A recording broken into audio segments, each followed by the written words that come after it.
Yo, chat, what's going on? You feel me? It's that boy Geo3 back in this motherfucking building.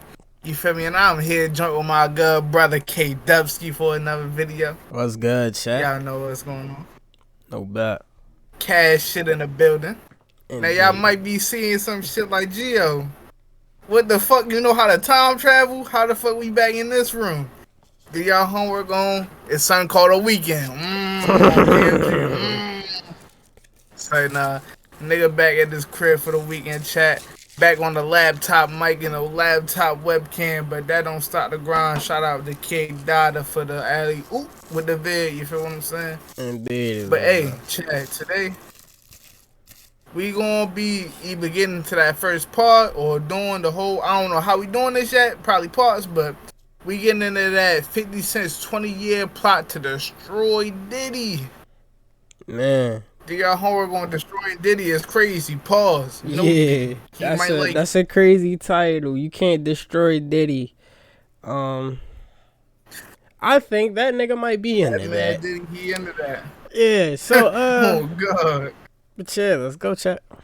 On the 16th of November 2023, a bombshell was dropped on the entertainment industry. Singer Cassie Ventura filed a lawsuit under the New York Adult Survivors Act against Sean P. Diddy Combs, her ex-spouse. The lawsuit included multiple accusations against Diddy of sex trafficking, sexual abuse, and even worse. Reports of these allegations began making headlines internationally and caused a wildfire online. And throughout November, it only got worse. What followed was a slew of other horrendous allegations and lawsuits, all against P. Diddy. And in the midst of all of these lawsuits, Diddy had become public enemy #1. To this day, Diddy is still being publicly shamed and has essentially become a meme, giving birth to the hilarious nickname The Diddler, and birthing the newest slang for when you do something sus in hip-hop, no Diddy. While for some, Diddy's become hip-hop's #1 villain, but over the years, he's made so many enemies, and ultimately, many people were simply delighted to hear of the news of his downfall. One of these people is known to be a hip-hop villain for perhaps less dark reasons. That person is 50 Cent, one of hip-hop's biggest trolls. He took Diddy's downfall as prime time to dish out all of his impending hate against his longtime music industry nemesis. Even been on Diddy, so it's not like light, 50 would often take to no Instagram Diddy, to throw jabs at bro. the Diddler, such as posting the infamous Lil Baby picture from Michael Rubin's annual White Party, where 50 Cent vowed to never attend a party where Diddy is attending. But after November 2023, following the raids at several of Diddy's homes, 50 showed no mercy online and turned his aim much more specifically towards Diddy, like in this post showing a scene from American Gangster with a caption saying, "When them boys show up at Puffy crib again, he gonna be like, let me tell you about all them people on them tape, LOL."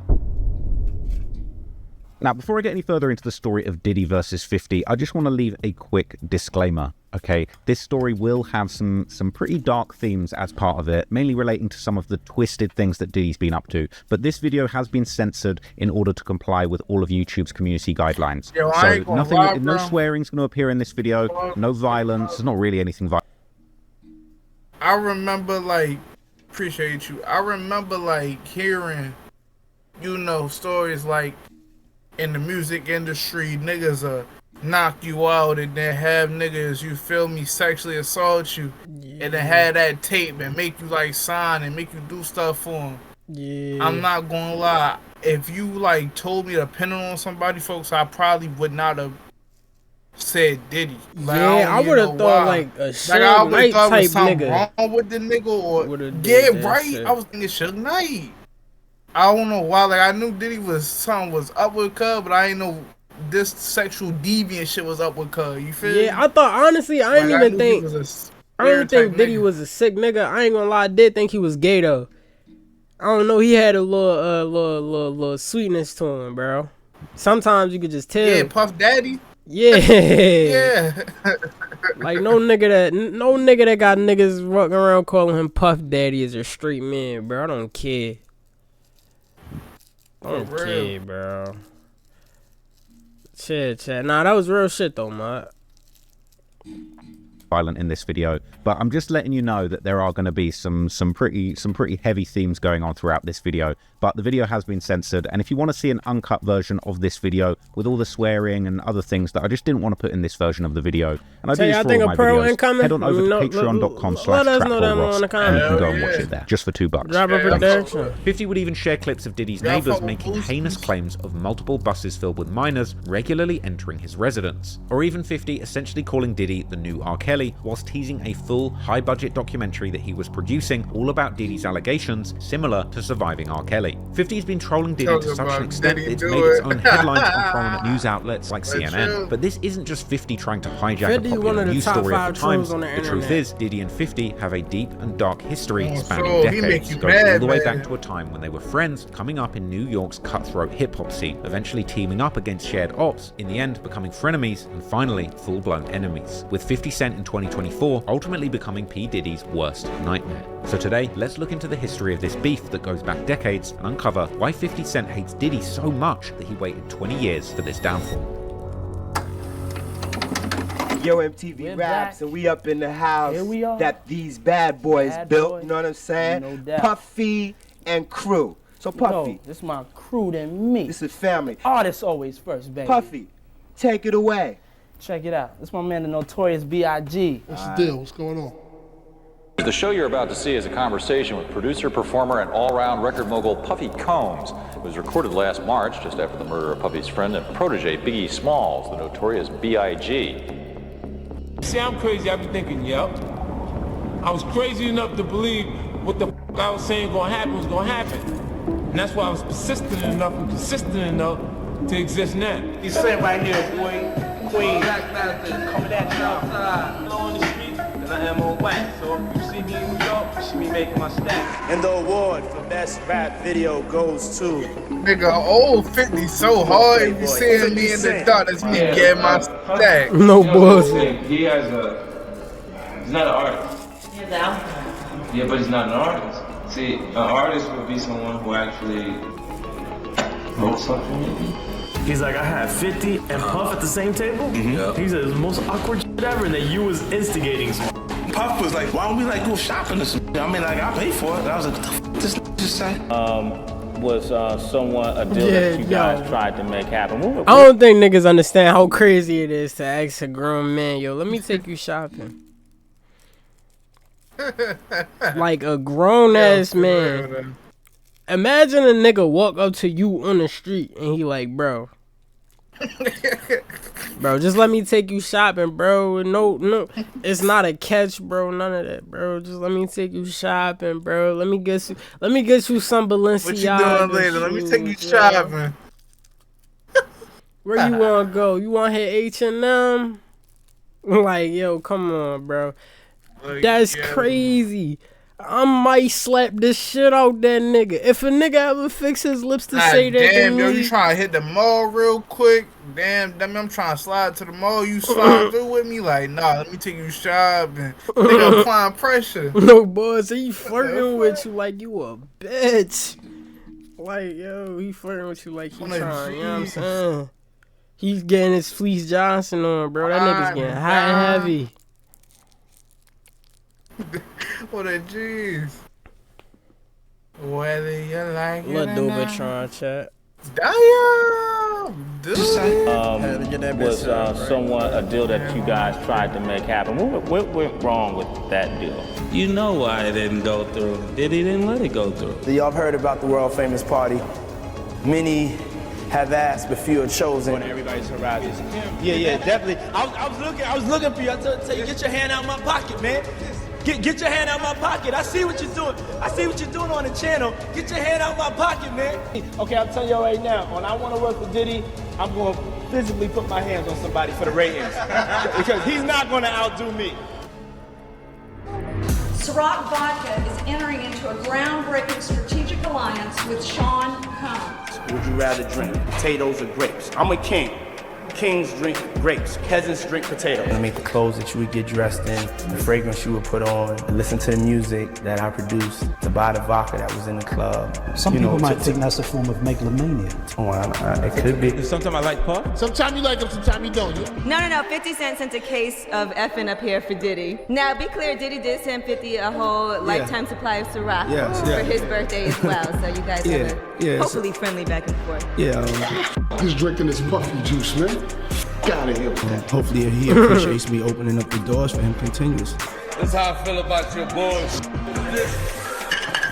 I told you can't trust these. Now Puffy done killed Tupac, man. He said you did the same thing to him. You asked him to take him shopping. Yeah, I thought he needed some clothes. 50 Cent has thrown a few insults your way recently. Have you talked to him about this, and why do you think he's throwing insults at you? I mean, you know, that nigga wasn't bad enough. He needed some clothes. Yeah, that's crazy. That's what you say to a bitch, yeah. Later you gonna find out a little. Hey, let me take you shopping and get you an outfit. I'll be saying that. Like, what the fuck, bro? Do you understand what I'm saying? That's what you wearing, little mom. But the truth, sometimes it hurts.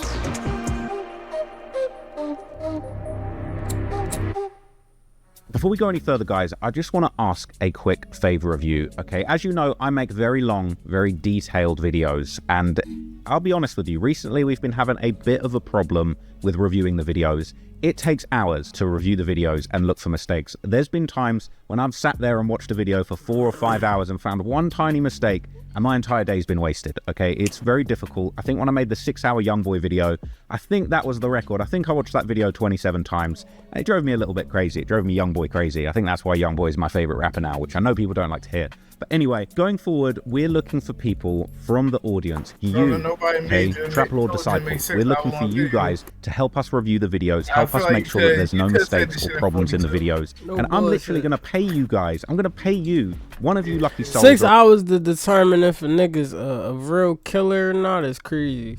You gonna to understand the origins of this beef, nigga like, first look at the pairs come up. No bullshit. That's some DJ Vlad shit, Russ. Bro. 6 hours, bro.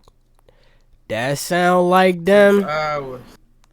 That sound like them knockers coming. I'm just saying, bro. I'm just saying. Where exactly they initially begun clashing heads. Sean Combs was born in 1969, and he was raised in the grimy streets of Harlem, New York in the 1970s. He would explain to DJ Vlad in a throwback interview. I'm a Harlem boy. No disrespect to anybody. That's where my mom was from.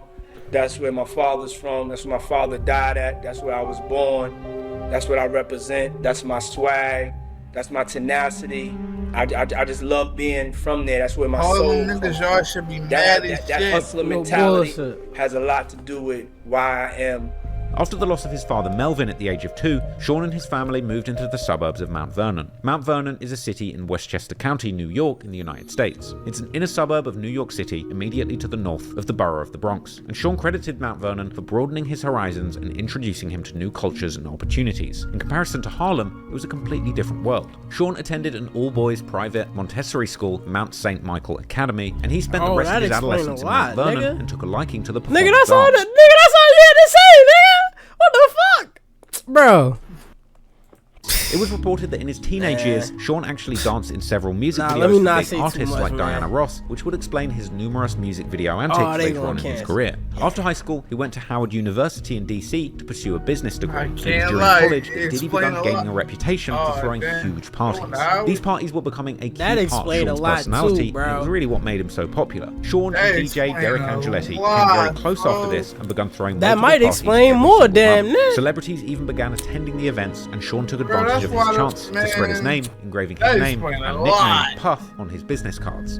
So if you're from the East Coast, bro, you know why we saying what we saying, bro. In attendance. In 1989, after freshman year in college, he met up with his childhood friend Dwight Myers, aka Heavy D. He was like his mentor through childhood, and he was a known rapper in the scene. And that same year, in 1989, Heavy would sign to the record label Uptown Records in New York City. Over summer 1989, Sean went back to New York City and linked up with Heavy D, who later introed Sean to the label owner Andre Harrell, a flamboyant black record with Heavy executive D who is just famously a coined the crazy term Ghetto combination. Fabulous. The two would allegedly become very close, and that same summer, Diddy was hired as an intern for the label, all still while just being a freshman in college. He must have been doing an impeccable job, and he was swiftly promoted to an A&R executive. At just age 20, Sean was already achieving massive success in the music industry. No one really knew how. By autumn 1992, after the signing of his latest label talent, the Notorious B.I.G., the debut album Ready to Die was due for release, but Uptown's parent company was apparently refusing to release it, saying that the lyrics were far too vulgar. Both Diddy and Biggie were upset and voiced their frustrations, leading Diddy to be fired from Uptown in late 1992. This led Diddy to move into the next year, forming his own record label, the now infamous Bad Boy Entertainment. Diddy had begun building a very impressive lineup at Bad Boy, and in September 1994, the label finally released Biggie's Ready to Die. Ready to Die resonated with hip-hop fans instantly and is considered to be one of the great classic rap albums in history, even scoring perfect reviews by some of music's most respected media outlets. Bad Boy continued their massive success throughout the 90s, becoming one of the biggest labels in rap, curating a vast catalogue of hits and respected albums, with massive artists like Craig Mack, Biggie Smalls, Lil' Kim, The Lox, and many more. And this momentum carried over into the new millennium, cementing Diddy as one of the biggest media moguls a lot of shit from the 90s they look back on rose-tinted glasses. Diddy's profile would continue to grow as he broke into the A-list echelon. Diddy got into a high-profile relationship with Jennifer Lopez, flaunting his new babe and his success on the red carpet at the 2000 Grammy Awards. By the start of the new millennium, Diddy had truly made it. The nostalgia boosted, maybe like 8.5, 9. He was living a high life as perhaps hip-hop's first true mogul. But unfortunately, in the shadowy gutter of New York's rap scene, the young 50 Cent was grinding and facing some of the hardest situations a man could possibly face. Low-key Get Rich or Die Trying might be better than... Chad, as a nigga that listened to 50 front to back, on the business side of the rap game in the late 90s, we also saw the emergence of another titan in the rap world. From Southside... Hold on, shit. Life After Death might be a 9. That shit. Life After Death. Hold on, wasn't that on the little title card, John? Am I tripping? Oh no, that was Born Again. Wait. No, it wasn't. It's right there. Oh shit, y'all can't read. Yo, I was like, I know I seen that shit somewhere, but I'm like, I don't know where the fuck is it. All right. Hell yeah, that shit. Y'all fuck with the Life After Death album reaction on the channel. Y'all watch that video? Go watch that. You dropped that? Shit, I ain't see that yet. I gotta do my research. Do y'all homework. I'm ready to do mine after this, man. More. And this momentum carried over into the new millennium, cementing Diddy as one of the biggest media moguls the rap game ever saw. Even a teacher gotta do their homework every once in a while, Diddy's profile would continue to grow as he broke into the A-list echelon. Diddy got into a high-profile relationship. Fuck yeah. Fuck yeah. Bro, I'm not gonna lie, we should definitely react. I feel like we should react to Biggie shit for sure. I know we got a lot of niggas that are resonate with Biggie. Probably do some 50 Cent, some G-Unit. I don't know. We could get into all of that, bro. All of that. You feel me? Everything from over that way. Everything from over that. I really want to bust that out. I'm with that. Hell yeah. I'm with that. I heard a lot of them songs, so it's like I know. Feel me? I know, yeah. It's a run back for us to get it. It's a dissection. No bullshit. Chat, really, I ain't gonna lie. Let us know if y'all want some Nas shit too. Nigga, we done bumped Nas front to back, chat. When I tell y'all, we should get some nigga. Shit with Jennifer Lopez. Let us know. His new babe. Click that Discord. Red carpet at the 2000 Grammy Awards. That Discord. By the start of the new song millennium, request right there, bro. But interestingly, as Diddy had reached the top, he was living the high life as perhaps hip-hop's first true mogul. But unfortunately, in the shadowy gutter of New York's rap scene, a young 50 Cent was grinding and facing some of the hardest situations a man could possibly face. Yeah, getting shot 9 times crazy. Man, if they had switchies back in the day, a lot of these rappers probably wouldn't have been there. Rap game in the late 90s, we also saw the emergence of another titan in the rap world. From Southside Jamaica, Queens, New York, a man named Curtis Jackson, locally known in the streets as Boo No Boo, bullshit. before he found his... Bro, back when he didn't used to fucking slur his words and shit, he's like, man. That nigga was different, Nigga boy. was yo, the flow pocket chat. It's one song, bro. I watched the whole, like, 50 Cent like breakdown from start to finish, bro. It's one song, like a older song. I think he was dissing somebody in that joint. That shit might have been one of the best 50 Cent songs I've heard, bro. To this day. I don't remember the name right now. Do a reaction. But we gonna get to that, bro. Chad, I'm researching my 50 Cent songs is Ghetto Quran. That boy was talking on that joint. Hell yeah. Oh yeah, man. Chat, like bro said, we really rap heads. Like we listen to a lot of different rap, bro. A lot of different rap. 50 Cent moniker. 50 Cent was known as a menace in the streets of Queens, who was very active from a young age and was known as the boss of his 134 Guy Brewer block. But 50 Cent had bigger dreams than just running his block, and eventually was looking to turn his tales of running the streets into a buzzing rap career. In 1996, 50 was introduced to the legendary Jam Master Jay from Run DMC, who helped 50 establish his sound and trained him to write raps and helped improve his ability to write hooks and form proper songs. In 1999, 50 signed a deal and would join Columbia Records ahead of the release of his debut album, Power of the Dollar. But as 1999 was wrapping up, 50 felt that there was a lack of anticipation for his upcoming debut release. So on August 10th, 50 chose to shake up the rap game and put many of the biggest artists on notice. He released the infamous track How to Rob, which was basically a diss track on the whole music industry, including firing shots at R&B singers Bobby Brown and Sweat, as well as DMX and many more. But the very first diss at the start of the song was aimed at none other than P. Diddy himself. 50 was aware that dissing the biggest label owner at the time would certainly attract eyes to his project, marking this as the first entry into the saga of beef. In the song, 50 threatens to kidnap Diddy's then partner Kim Porter and orders Diddy that he'll need to pay her ransom and dance his way to the nearest ATM, hilariously alluding to Diddy's fruity dances often seen in bad boy videos. The strategy of airing out the entire rap game and aiming for the biggest names was a genius marketing move, and the song really put 50 on the map and got his name buzzing. Just like Diddy, 50 clearly had a business-oriented mind and was sharp enough to manipulate tactics to generate buzz for his projects and increase his sales.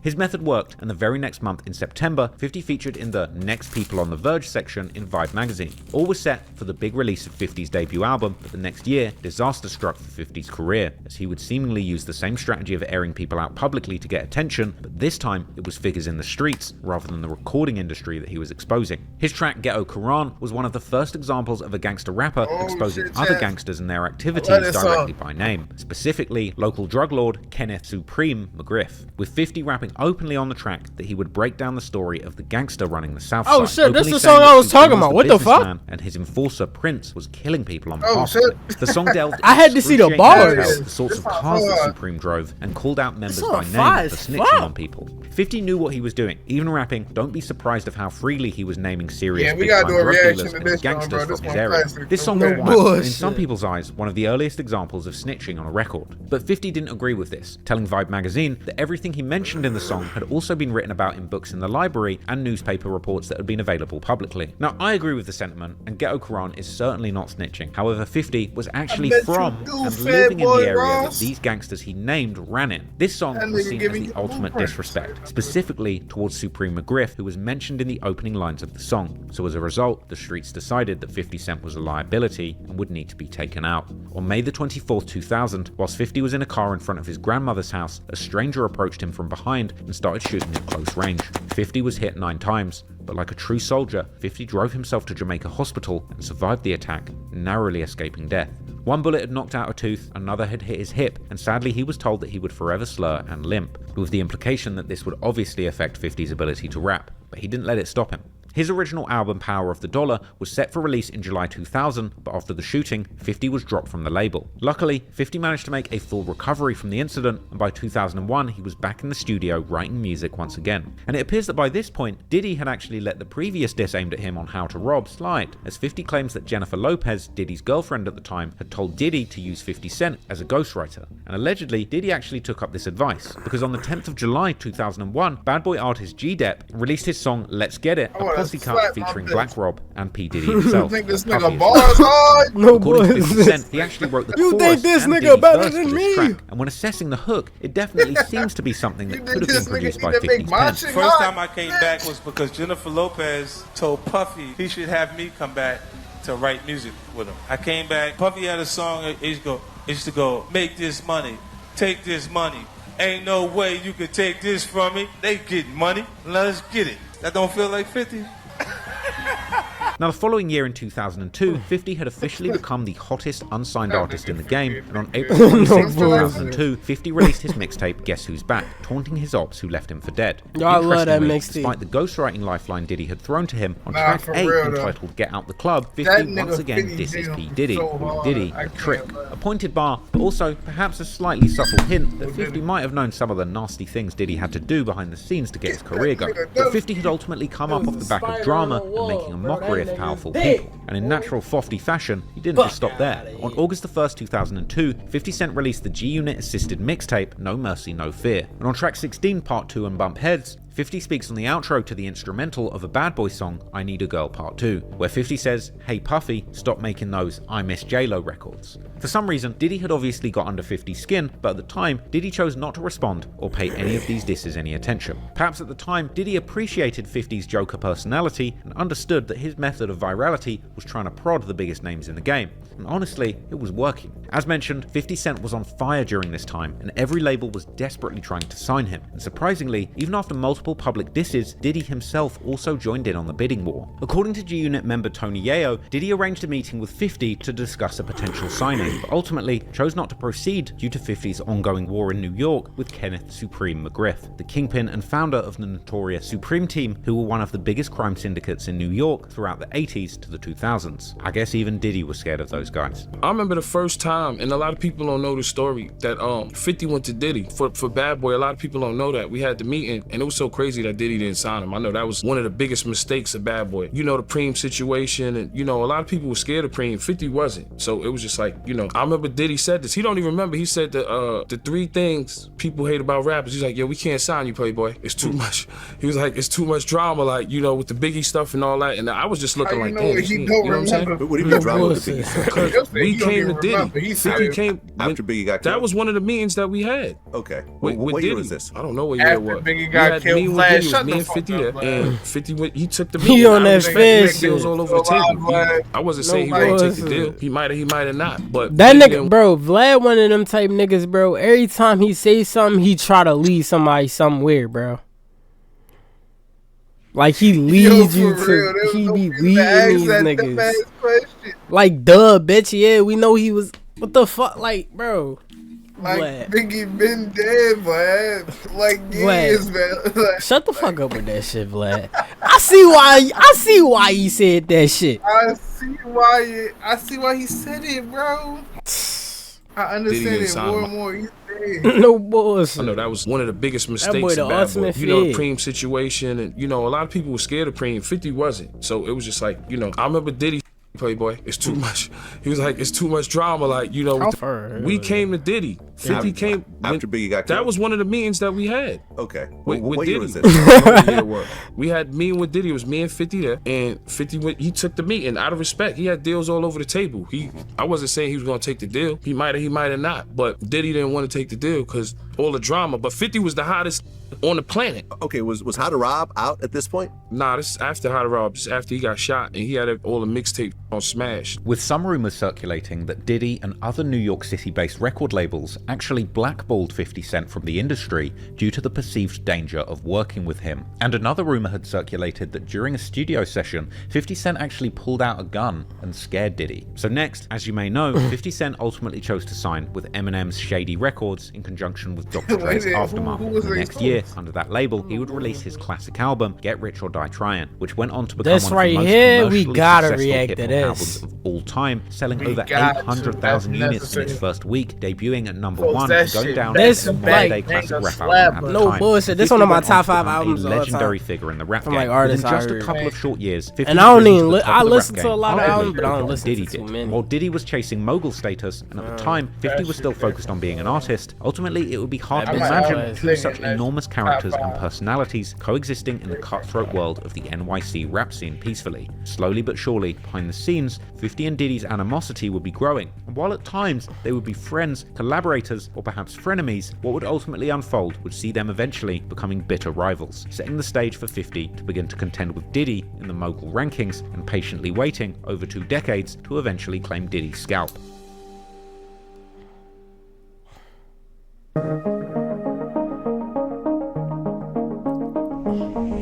Over the next few years, Diddy and 50's beef went quiet, likely due to all the success on both sides. But behind the scenes, tension was brewing. By 2003, both men were megastars in the rap game in their own rights. One interesting moment occurred when the two crossed paths on the 28th of August 2003, as Diddy ended up presenting the award for Best Rap Video at the MTV VMAs award show, with the winner being none other than 50 Cent for In Da Club. And the award for Best Rap Video goes to Come on, Playboy. 50 Cent. And 50 Cent and Eminem would touch the stage, dapping up Diddy, seemingly on good vibes. However, that same year, something would happen that changed everything, because apparently one chance encounter between Diddy and 50 Cent had 50 feeling some type of way. Apparently in 2003, New York music executive Chris Lighty, who was close to both 50 and Diddy, held a star-studded wedding, where Lighty tied the knot with his wife Veronica. Both 50 and Diddy were in attendance, and 15 years later, whilst on an interview with The Breakfast Club, 50 revealed that Diddy had said something to him that made him uncomfortable. He said something to me one time, a long time ago, at Chris Lighty's wedding. He told me he'd take me shopping. I looked at him like, what'd you just say? Yo, now Let me move, man, before I do something. You're gonna make me mess up the wedding. 50 would also elaborate on this strange offer on his 2020 Drink Champs No interview. boys. It was revealed that 50 and Diddy had been placed together on the same table at the wedding, and it was incredibly awkward. He's like, I had 50, I think it's Steve Stout and Puff at the same table. He said it was the most awkward ever, and that you was instigating some shit. And it was at this point that Diddy made the strange comment offering to take 50 Cent shopping and pay for everything. Then Puff was like, first he was amping him to get Stout. Then he was like, so when we gonna get the chance to, to kick it, like we could just hang out. We gotta kick it. This is Puff. Okay. He telling me we gotta kick it, and he was like, why don't we like go shopping or some? I mean, like I pay for it. And I was like, what the fuck this just say? I got the fuck away from him because I was like, this nigga like fucking. This just tell me he'd take me shopping. Clearly this comment had gotten under 50's skin. It's unclear if this was a misinterpreted attempt at Diddy being friendly to 50, or a sign of disrespect trying to mock his fashion sense, or perhaps, even worse, a deeply disturbing attempt at mind games to put 50 Cent in a subordinate position. Let me get out. No, dude, you take me. That's what a guy says to a girl. Don't make like it's just me, man. Why do you do some like a little fluffy stuff Now going on? Regardless of the intent, 50 was troubled by the way that Diddy was behaving at the wedding, and from 2003 onward, he would continue making subtle jabs at Diddy and his music, such as the slick line on the November 4th, 2003 G-Unit track, Poppin' Them Thangs, where 50 joked about the time Diddy assaulted label executive Steve Stout. Luckily, the charges were dropped, and the two were back friends. They'd seemingly spent time on good terms, for example being pictured together at showbiz events in 2004. But this would all change in 2006, when 50 Cent was gearing up to release his mixtape, G-Unit Radio 22, Hip Hop Is Dead. As before the release of this tape, 50 had been attempting to sign former Bad Boy Records star Mace to his G-Unit collective and label. They became close, with Mace even appearing in the music video to 50's hit song Window Shopper, which dropped in November 2005, perhaps sending a sign to the world that he'd been window shopping for a new record deal. Funnily enough, there's a much deeper meaning to this, as it later emerged that 50 was offended and creeped out when Diddy offered to take him shopping, and in the music video, 50 had seemingly done the exact same thing, taking Mace out for a shopping spree. Interestingly, if you look deeply at 50's lyrics in the song, there's clearly numerous jabs at Diddy that wouldn't even make sense until over 20 years later. In the hook, 50 aims open-ended bars at an unnamed hater, saying that they're mad at him and he knows why, and claiming that somebody is mad when they see him drive by, calling out an unnamed op for screw-facing him but not having the heart to diss him, seemingly hinting at Diddy potentially failing to re-sign Mace, rapping, "Why you mad at 50 when you effed up your own rear?" and using a double entendre to say something is about to get stolen, a possible reference to Mace being poached by 50 Cent's label. But even deeper, the song has bars which I personally think hint towards some of the sexual depravity Diddy was exposed for 20 years later, such as 50 opening the track saying the top feels so much better than the bottom. And if you think I'm reaching, even Charlemagne in 2018 brought this line up when 50 told him Diddy had offered to take him shopping. But you've been getting out for over a decade. I remember when you said the top feels so much better than the bottom. Yeah, I've been saying this. 50 also made reference to freak-offs, which would later be mentioned in a big indictment against Diddy, and a remix of the song featuring Mace would later release as part of 50's mixtape, G-Unit Radio Part 16, as well as his Bulletproof video game soundtrack. Cameron would later question Mace on what on earth he was doing out shopping with 50 in the music video in a hilarious 2023 podcast. In 50 Cent's video, Window Shopping, what was your role exactly in that? My role. I took you shopping. They said he scooped you and took you shopping in the video. That's what they told me. I didn't see the video in I don't know. I just was like, I'm gonna let you win. This video caused issue between 50 and Diddy, as Mace was always a bad boy artist and was almost seen as Diddy's right-hand man. But ultimately, Mace was disgruntled with his deal and had made it public, with one article quoting him as saying saying even Diddy knew he wanted to leave the label. In fact, this MTV article seemed to portray the signing as a done deal, sporting a headline claiming that even Diddy was in favor of the deal, with quotes from Mace suggesting that he had pretty much decided that joining G-Unit was a done deal. Interestingly, the article suggested that Diddy and Mace had already discussed their contract buyout, and that Diddy had told the news with a grin that he's certain that 50 Cent has the money to buy Mace out of his deal. However, things weren't as sorted as they seemed, with 50 claiming in a 2014 Funk Flex interview on Hot 97 that Diddy did some sucker stuff over this deal. Nah, ever since Mace, you've always had a bad taste in your mouth. Yeah, he did some sucker. You always had a bad taste in your mouth. He was a sucker on the Mace project because he know what he did. 50 would recount a run-in at the Nobu restaurant with Diddy, claiming that Diddy told him it was all good and he was just waiting for 50 to take care of the finances to release Mace from his deal. But then we was in Nobu, me, him, and Jimmy sitting there, right? He was at the table having dinner with some other people and came over. Yo, Playboy, yo, I thought, you know how we going to Tiffany Co. right now. We pick up something, they ain't gonna say nothing. They're gonna send us an invoice later. They're gonna let us walk out. That's what I thought you was doing with Mace. I thought you was taking him on tour. When you come back, you're gonna take care of me. I said, oh, it ain't nothing. So I just waiting for you to take care of me. Interestingly, he also said that Diddy muddied the waters between 50 Cent and Jimmy Iovine, who 50 was in Nobu to have a meeting with about negotiating the deal for G-Unit artist The Game's next album, with Diddy apparently making a too good to be true offer for Mace, saying that he would give him the money to sign him and complete the album, and that 50 and Jimmy could keep the profits once Diddy had recouped from Mace's deal. Not only a too good to be true offer, but it also put 50 in a tough spot with Jimmy, who was there to work out the G-Unit deal on The Game's next album. When Jimmy gets all antsy, because right now he don't know we having a meeting to talk about him actually going, it's time to sell the Game album again, so he's trying to figure out how to have this conversation with me. I've never heard a person say this to me ever again in my career. He says, okay, look, you guys, make the deal. Like, look, I'll give up my profit. But you felt good about that. Yeah, make the project, and after we recoup the money that we spent, take the profits.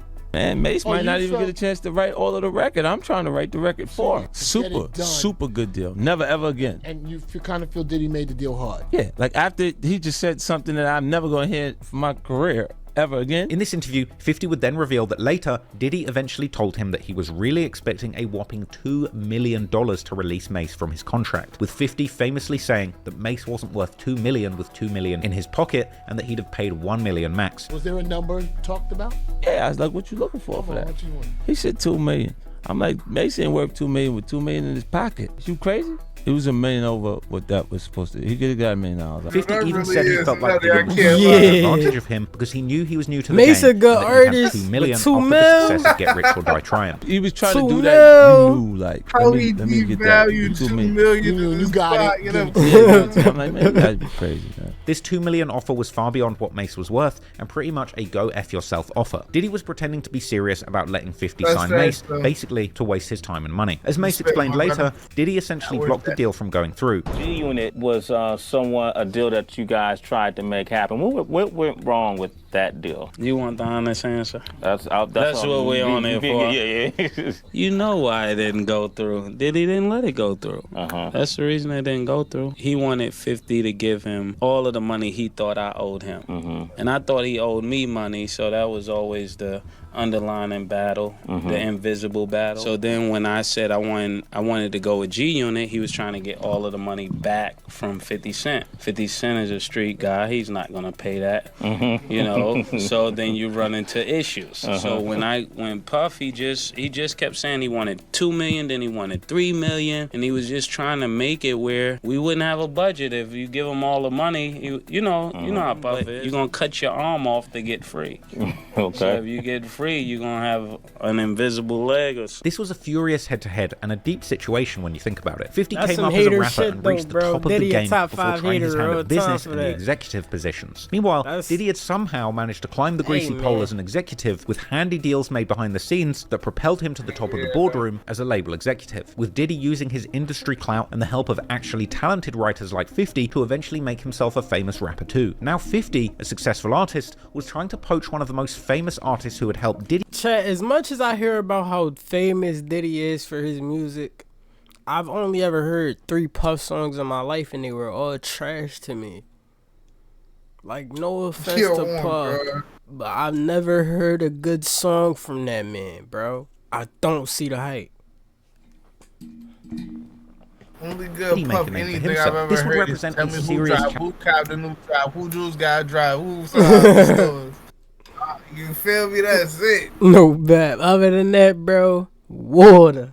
Challenge for dominance in the back rooms of the rap industry and set the stage for an intense beef that would unfold for years to come. 50 Cent would escalate the beef to new heights when he dropped his P. Diddy diss track, The Bomb, Check this all about guys that ain't got no blood, mixtape's release. Articles began to circulate at the end of August 2006 saying 50 Cent just dropped The Bomb on Diddy. The song itself was a remix of Dead Prez's classic track Hip Hop with one of the most iconic beats in the history of rap. On the track, 50 rapped that Diddy knew who killed Biggie and that he was scared of the boys who did it from the West Side. The song had a boastful hook where he claimed that him and his G-Unit crew run hip-hop in its entirety, not Diddy. 50 would also rant at Diddy on the outro with a long tirade that dissed Diddy into another dimension. He mocked Diddy's party, saying that he won't be getting invited to the white party in the Hamptons after this diss, but 50 doesn't want to come to the white parties anyway, and he doesn't want to hang out with Diddy's punk.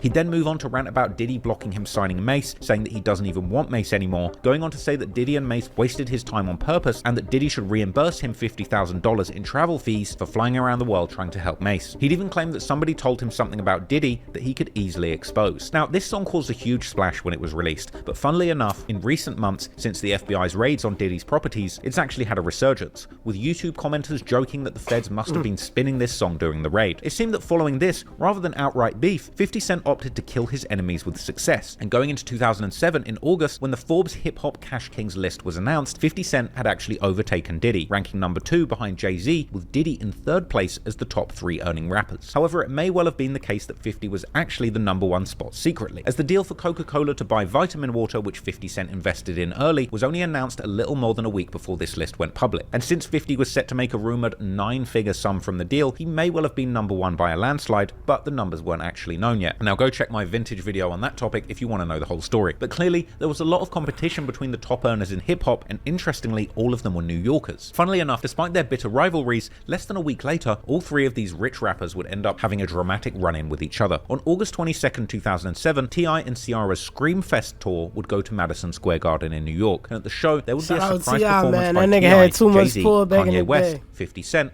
and Diddy. This was a wild moment that included some strange things, because when Jay-Z realized 50 Cent had walked onto the stage, there was a little tension between them. No bullshit. Hey, you can get down. You can get down. It's all good. Yo, I remember this video. This video crazy.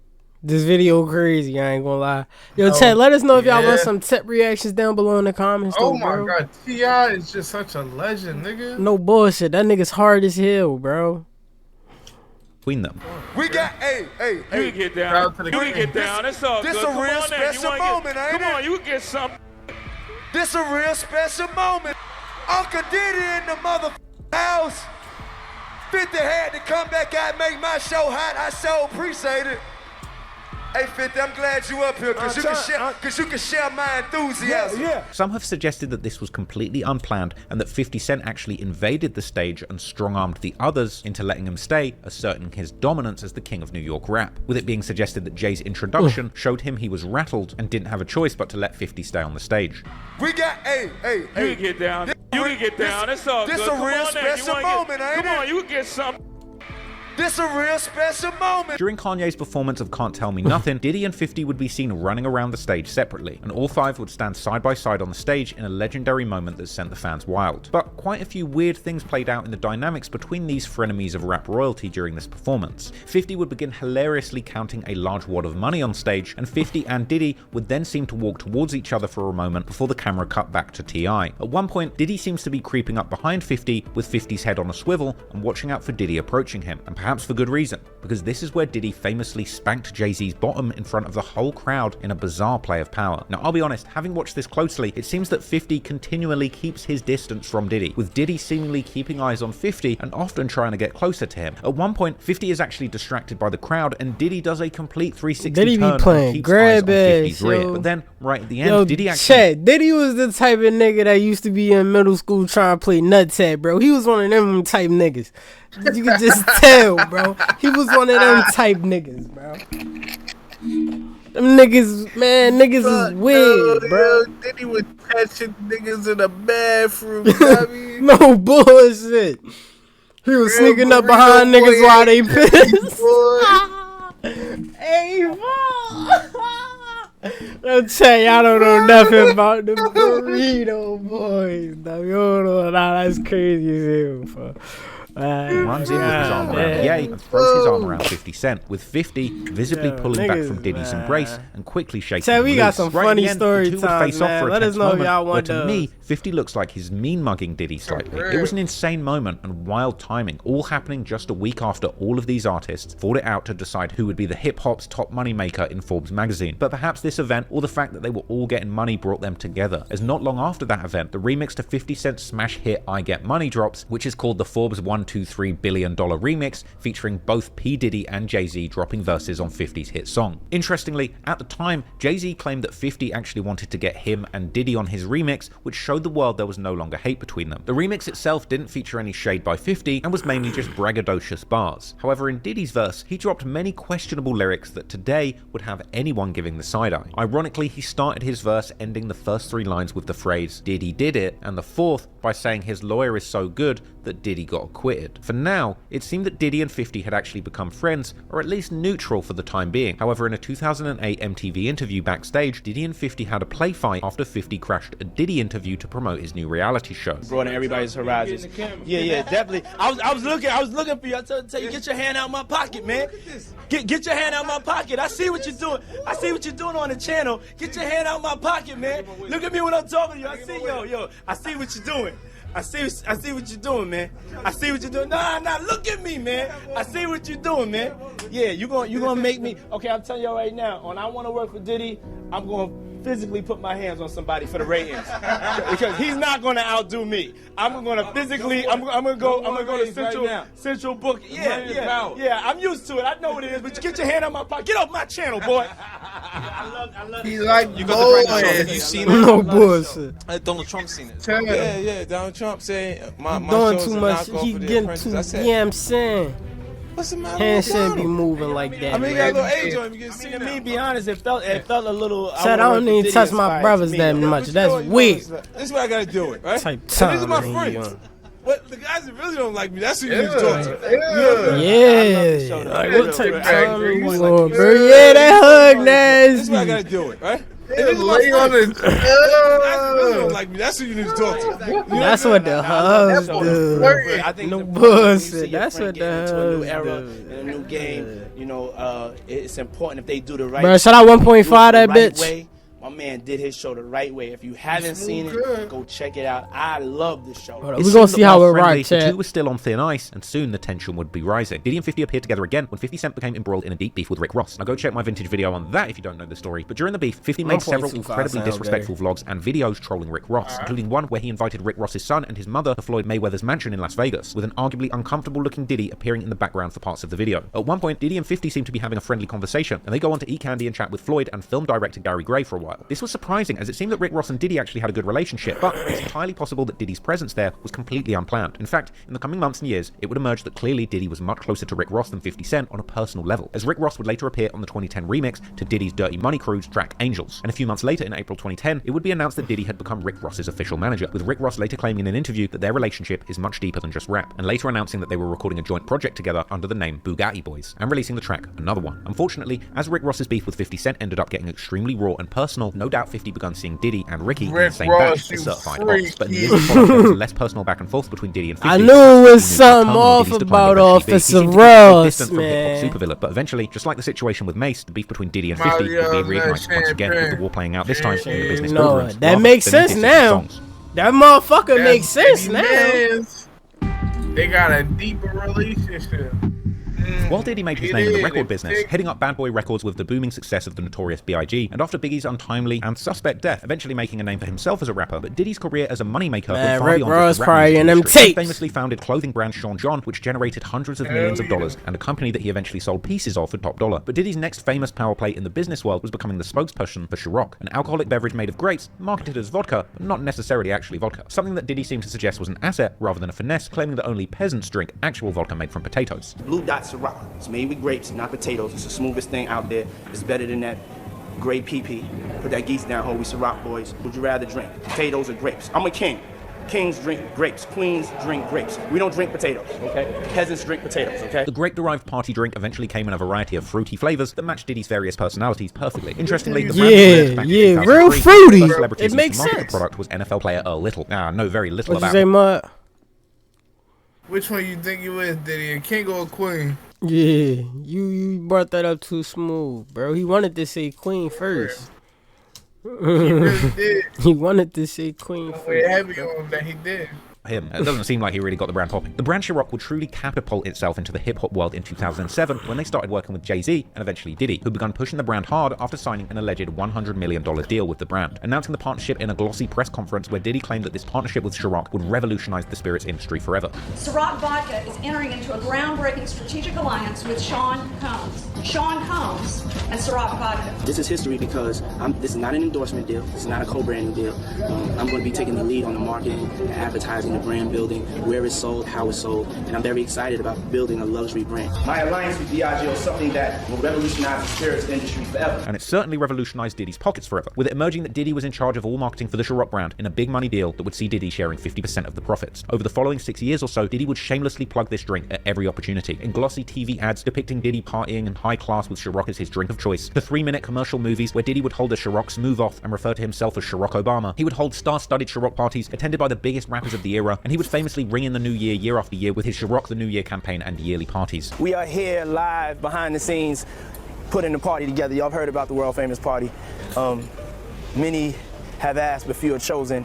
It is an exclusive event happening at the Combs estate tonight. And soon, Ciroc would be an inescapable part of every single Diddy party, some of which were inescapable. But at the time, the Ciroc branding's association with the Diddy parties was brilliant. By 2013, Ciroc was making and spending so much money on their ads, they were looking like full-blown Hollywood movies with star-studded casts of A-list actors. This one ad alone included appearances from Matt Goss, Diddy, Frank Vincent, Jesse Williams, Chad Michael Murray, Michael K. Williams, Christopher Jones, and Aaron Paul. And in a 2013 interview, Diddy spoke on his business ambitions in a sit-down which declared his business empire worth a whopping $345 million. With Diddy claiming that he wanted to produce the music you hear, the clothes you wear, the alcohol you drink, with Martin Bashir seemingly spotting Diddy's insane megalomania all the way back then. His bad boy business empire, with Diddy at the center, is now worth an estimated $345 million. He calls himself the Black James Bond, neither shaken nor stirred, but always selling. Is there anything you would not do? How about Diddy dog food? No, I wouldn't do Diddy dog food. I was going to make the clothes that you would get dressed in, the fragrance you would put on, listen to the music that I produced, to buy the vodka that was in the club. Some people might think that's a form of megalomania. That you would think that. A form of megalomania. Oh, it could be. By 2014, Diddy had truly taken his I don't know Ciroc what brand that to the top is. of the game. You use the words that's too big for niggas, man. Business, it doesn't take long for new competitors fuck you to talking get about? to the market. And perhaps Yeah, unsurprisingly, like, what once that again, is? Diddy's latest corporate op would be none other than 50 Cent My himself. would've Now, been in like, years following, Megalomania. lots of people, while Diddy was building the Ciroc brand, the beef between Diddy and 50 got relatively No quiet. That's not to bullshit. say that there weren't the usual I hate that characteristic I'm jabs from agreeing 50, with that with shots being sent freaky Diddy's ass way nigga. here and there. The summer of 2010 would actually see 50 Cent going on a Diddy hate press run of sorts. He would do back-to-back interviews where he dropped maximum shade on Diddy. On June the 10th, 50 would be on a Boston radio show called Jammin' 94.5, where he called in to say Diddy's music sucks and that he's a bloodsucker, as well as saying Diddy shouldn't say that Rick Ross reminds him of Biggie Smalls. I was online and I was reading you're not a big Puffy fan these days. Well, you know what? His music sucks. Don't be blunt, 50. Tell us what's on your mind. No, it's bad. It's bad. What is it you don't like about Puffy's music right now? He's not an artist anyway, so that's true. It doesn't really matter. Like if you think about it, is he a rapper? No. Because he said he don't write rhymes, he writes text. That's right. So you're not buying Puffy CD when it comes out at all, huh? Nobody's buying it. He even said himself he don't expect it to sell. Like he's okay, just he just using it as a promotional tool. Like and standing next to these fools is his promotional tool too. Like how does Rick Ross remind you of Biggie? Any Biggie fan objects to that. Yeah, that's real. So I think he said that. Like he says that. Why? Because he's fat in his office part? That's what you think makes you remind you of Biggie? Like it's almost like he's trying to recreate what he had. It's like he's senile. Yeah. Now you get older, things start feeling crazy. You think he's recreating that moment. I can tell the truth, man. You know Puffy just sucks, man. Look, he's a serpent. He's gonna suck the blood out of him. He's one hell of a businessman. Yeah, but what he does is suck the blood out of the artist. What artist exists after the interaction with him? A week later, in a diss towards 50, Diddy announced that he was renaming his supergroup to the Supreme Team, the same name as the gang who shot 50. Then, on June the 24th, 2010, during another interview, 50 spoke on Diddy and said despite having music out, he wouldn't class Diddy as an actual artist because he doesn't write any of his music, suggesting that he's more in the business of making music rather than actual art. You know what's interesting? He's not an artist. He has album. Yeah, but he's not an artist. See, an artist would be someone who actually wrote something maybe on the record. Imagine if I just sat around and listened to people's CDs and said, I'm just going to say the first verse that I hear sounds good. That would completely take away the pressure and I'd still be the artist in front of you with a new song every 2 minutes, because every artist that has a song that would like to make some money off it would send it. What I thought was a part of the culture, what made hip-hop culture exciting to me, was each person's individual experience, how you learn to enjoy them as an individual and their portion of their life, carving out that piece. When that's not there because they're just being executive, like you say, you don't write rhymes, you write checks, that's not hot. Like for hip-hop, it's not. Now, Diddy would actually clap back at 50 in a speech made at the BET Awards after party in June 2010, where he told people to stop hating, saying that hate is for suckers, without actually naming 50 directly, but calling him a crab. Naturally, 50 would continue smack-talking Diddy in response to these jabs. In July 2010, 50 would question Diddy's intentions in the art of hip-hop again, after Diddy appeared on the song The Ghost of Christopher Wallace with Jay Electronica, another tribute to Diddy's fallen friend and artist Biggie Smalls, and it had 50 feeling some type of way. He would let the public know that he didn't appreciate Diddy for using Biggie's name for clout and money, tweeting, "Enough is enough. Biggie's name should have never become Diddy's black card. Let Diddy know to let B.I.G. rest in peace. When was the last time Diddy really was bigging up his brother, not bigging up his bank?" 50 would actually start a Twitter petition trying to ban Diddy from using Biggie's name going forward. And around the same time as this, in August or July, another interview would drop where 50 Cent hopped on the radio with DJ Who Kid on Shade 45. And here, 50 would be asked about the comments that Diddy made at the BET Awards after party, with 50 responding calling Puffy a bitch and suggesting that he simply wants attention from men. The after party, do you think that Diddy was coming at you though? Check. This nigga censor ass, motherfucking, all type of regular ass curse words. But when it come down to bitch, he said that shit with his chest, man.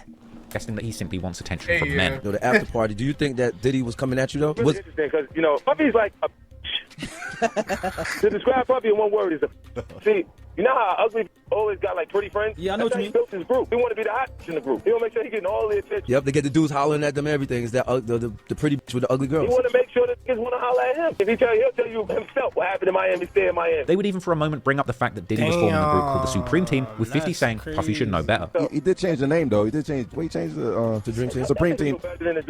So where did it go wrong though? Because I know y'all was cool. Like where did it turn wrong? I don't know what made him name that group that. That's what made me Supreme Team. Oh, okay, the Supreme Team. And then it was like, yo, why you why? 50 would then go on to say that he spoke to Diddy on the phone after the May situation, saying that Diddy had a new girlfriend, Cassie Ventura, with 50 saying he'd been sent compromising pictures of her that had been submitted to his website, thisis50.com. Now, what he was sent were tapes that would allegedly later be described as one of Diddy's freak-off videos. Then he called, we should kick it on the telephone after the May. Matter of fact, they sent me the girl pictures, like pictures of this girl, like not this shit that y'all saw. Worse, way worse. Wow. God, you kidding me up? Like penetration pictures and Nah, come on, man.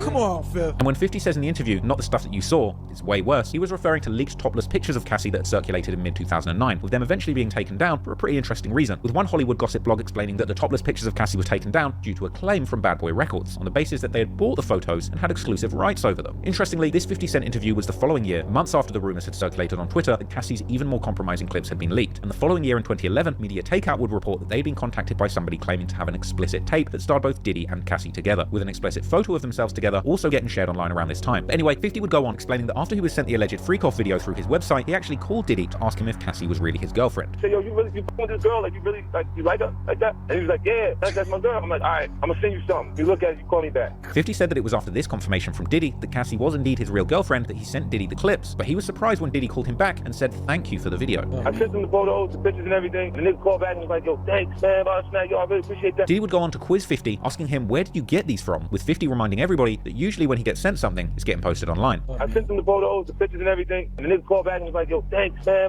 Yo, I really appreciate that. Yo, where you get this from? And I said, like, because they know, like, if something crazy is going on, if they send it to me, I'll make sure it get out there. Like, as far as this video.com is concerned. Yeah, yep.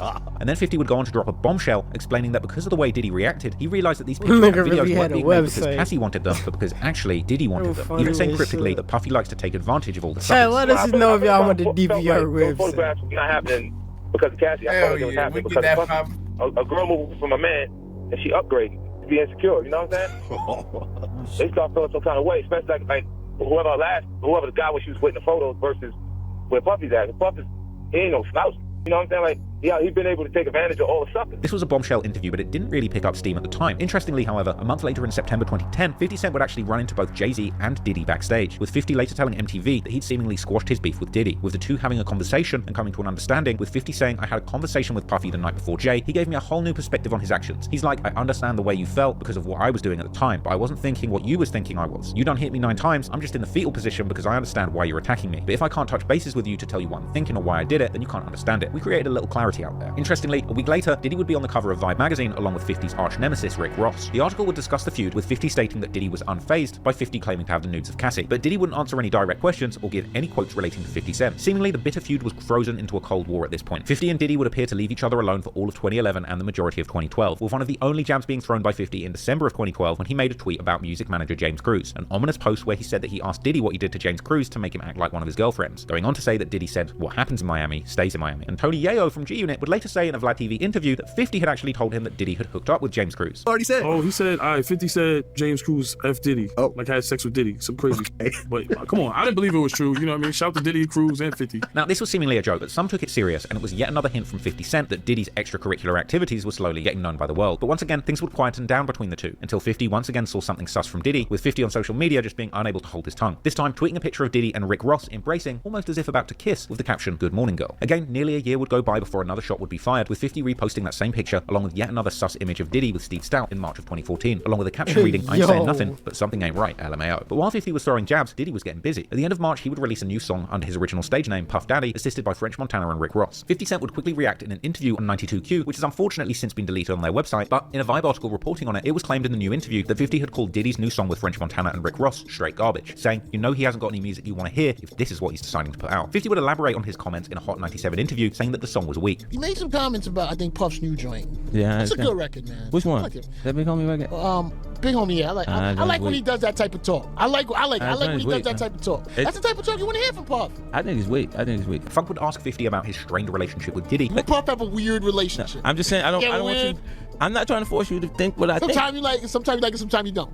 You gotta admit that to me. You can't. Sometimes. No? Sometimes I like Puff? Sometimes you like him, sometimes you don't. You ever? What's not to like about him? And this is where Flex would actually ask 50 about Mace in that iconic moment where 50 says Mace wasn't worth $2 million with $2 million in his pocket. But anyway, beyond these comments, what would happen next would see the beef between Diddy and 50 kick off in the boardroom once again in a big way. As clearly, having seen Diddy make millions of dollars from his Ciroc partnership, 50 would decide to enter the vodka market himself with a bang in 2014, partnering with drinks maker Suntory to promote a new vodka called Effin. Ironically, 50 making a mockery of Diddy would be the basis of one of the very first marketing campaigns for Effin, as 50 would go viral with an image of Diddy getting a dance from a very large woman, accompanied by the caption, "Damn, 50's right, I'm effing up right now." Diddy would reply in a post of his own, seemingly unfazed, stating, "If it ain't making me money, making me better, or making me happy, I ain't making time for it." 50, however, would continue using Diddy to promote his new product, with another Instagram post saying, "Nothing like effing by the fire, new drink, no more puffy juice, lol." The vodka wars were now in full effect, and it was effing gang spinning the block on the Ciroc boys on a regular basis, and one of 50's regularly used quips would refer to Ciroc as puffy juice. This is something he would use to make fun of Young Thug in April 2015, when Thug tweeted that he smoked blunts so big they looked like, with 50 saying, "What the F? He on that puffy juice, lol, hashtag effing vodka." He would also take aim at Diddy and French Montana, posting an image of them laying suspiciously close to each other with a caption reading, "What in the effing vodka is going on in this picture, man? Something's not quite right." In May, 50 would post a clip to Facebook of his car surrounded by fans, telling followers that no one ever shows out like this for Diddy.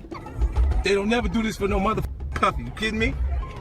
No more puffy. In June 2015, at the BET Awards, Diddy would fall on stage while performing, which 50 came out to say was the highlight of the whole event. Mother BET. The highlight of the whole goddamn show is Puffy busting his them all. From here, Diddy and 50 would continue to go back and forth. Apparently, the following month in July, Diddy made a... Alright, chat. Appreciate y'all for sliding through. That'll be part 1. We'll see y'all boys on part 2, man. No bad, chat. Make sure y'all hit all them links, chat. Peace out. Peace out.